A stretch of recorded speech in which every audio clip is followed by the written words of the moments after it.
اف هيزن كول بشت في هاي تحرير الشام ساكنا وهي تحرير الشام عني شامي وريبدن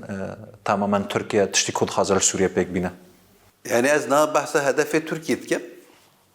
tabi tanakudata heze navnetavi ne vevdu daha ne yani herkes fazla karara siyasi Suriye'de çıkabilir. Heze navnetavi ciddi fazla karara Suriye'de çıkabilir.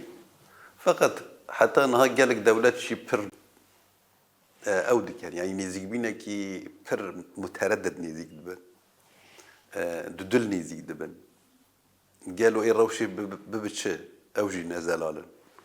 جبروي كي نزيك بيني خوش حكومة النهرة زيدا نزل على قالك هزين سياسي وصا قالك دولة وصا فقط نتيجة دانها حكومة أكيد هندري شامي دا شيو وهر دولة تجي تخوازه خواه نزيك بكش بوكو فايدة كيش في غوراندنا سوري هم جيني نيدا آواكرنا سوريا سياسي نيدا آواكرنا باجارين سوري